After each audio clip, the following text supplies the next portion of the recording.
Greetings everyone! You're watching the channel Aviation Obsession. A showdown is about to unfold between two of Airbus's star players, the A320neo and the A220-300. Launched just months apart, these jets have been soaring into the skies since 2016. But why does Airbus have both, and which one steals the spotlight? You're about to find out, because in this video, we are comparing the A320neo and the A220-300. But before we dive in, don't forget to subscribe and hit the bell icon for future videos. Without further ado, let's get started. Back in 1984, Airbus kicked off the A320 program. Fast forward to today, and we've got the A320neo, the cool mid-size version. It's sandwiched between the A319neo and the A321neo, just like the Goldilocks of airplanes. Then there's the Airbus A220-300, born in 2008 as the Bombardier C series. It started as the CS300, a longer sibling to the CS100. But drama alert. A tiff with Boeing over a big order from Delta had Bombardier passing the baton to Airbus in 2018 for a mere $1. Talk about a steal. And in 2020, Airbus went all in, buying the rest of the stake for a cool $600 million. Now here's the scoop on the A220 program. It's raking in orders, but the cash register isn't singing a happy tune just yet.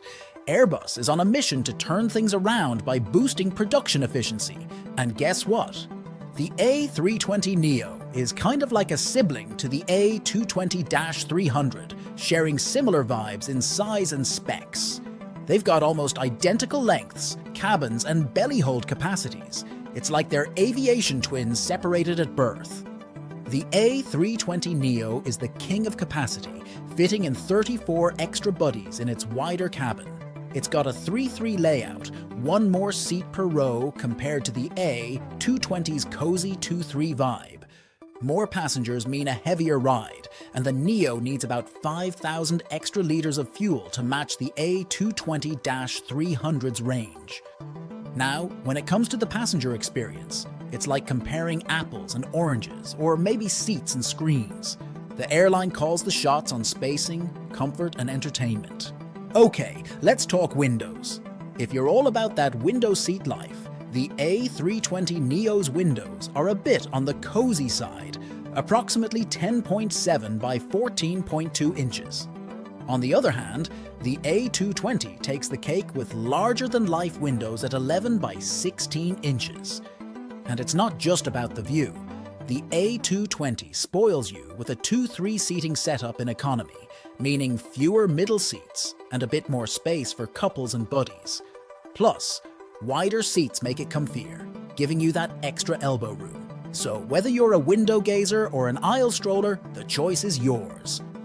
As of January 2023, Airbus has been raking in the orders, and the A320neo is stealing the show with a whopping 3,980 airframes. Meanwhile, the A220-300 is holding strong with 692 orders. Why the A320neo dominance, you ask?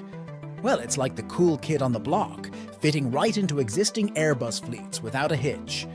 If you're rolling with the A320-200, the type rating stays the same, making it a seamless transition. No wonder budget-friendly airlines like EasyJet and AirAsia are doubling down with hefty orders for the A320neo, keeping the Airbus love alive and costs low.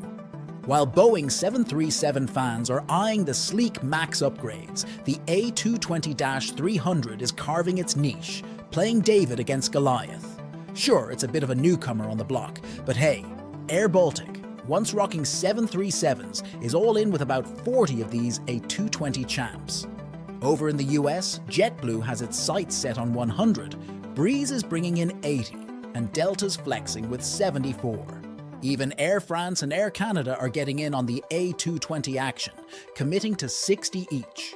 Is it enough to convince the major players to part with their A320s and 737s? Not just yet, but keep an eye on Breeze. It might be paving the way for future budget airlines looking to soar with the A220-300. The belly holds of the A320neo and A220-300 seem quite similar in terms of volume. However, the Neo has a neat trick up its sleeve. It can handle containers, specifically LD3-45 containers. Now you might be thinking, why does that matter? Well, it could be a game changer for certain airlines and their cargo operations.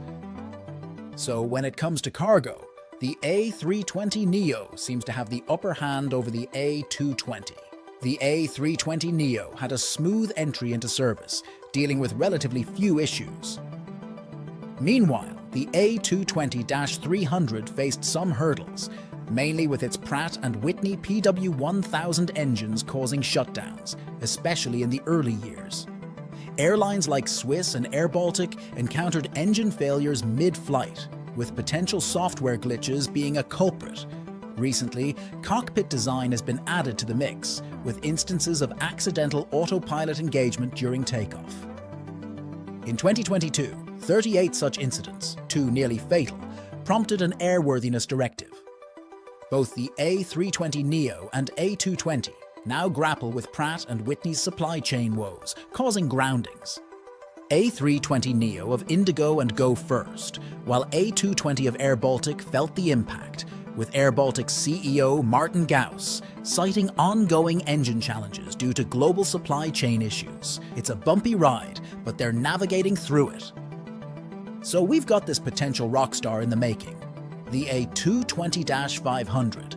It's like the -300's cooler, taller sibling, and it might just shake up the A320neo scene. Airbus isn't launching it until the current A220 gang hits its prime. Last summer, Airbus's CCO spilled the beans about this stretchy -500, suggesting it could match the A320neo in passenger capacity. Even Airbus's big boss, Guillaume Faury, hinted at the awesomeness of the A220-500, but said they're not at cruising altitude yet. But here's the twist. If the -500 comes to life, Airbus faces a dilemma. Same capacity as the A320neo, but existing fleet commonality is a big deal. Airbus is playing it cool, saying discussions on an A220-500 timeline are too early. Let's just say it's an exciting journey with potential turbulence ahead. So, the showdown between the A320neo and the A220-300, it's a tight race. Efficiency-wise, they're neck and neck. Passenger experience? A220 takes the crown. Orders? A320neo's ruling, but it's riding the A320-200 legacy. Airlines with an A320 family history are A320neo all the way, while A220 is perfect for routes within its 160-passenger sweet spot, so it boils down to what an airline needs. But what about you? Which of these is your favorite? Let us know in the comments. Thanks a million for tuning in. If you found this video as fascinating as we did, don't be shy. Hit that like button and make sure to subscribe. And hey, if you've got some cool topics in mind for our next video, drop them in the comments below. We'd love to hear from you.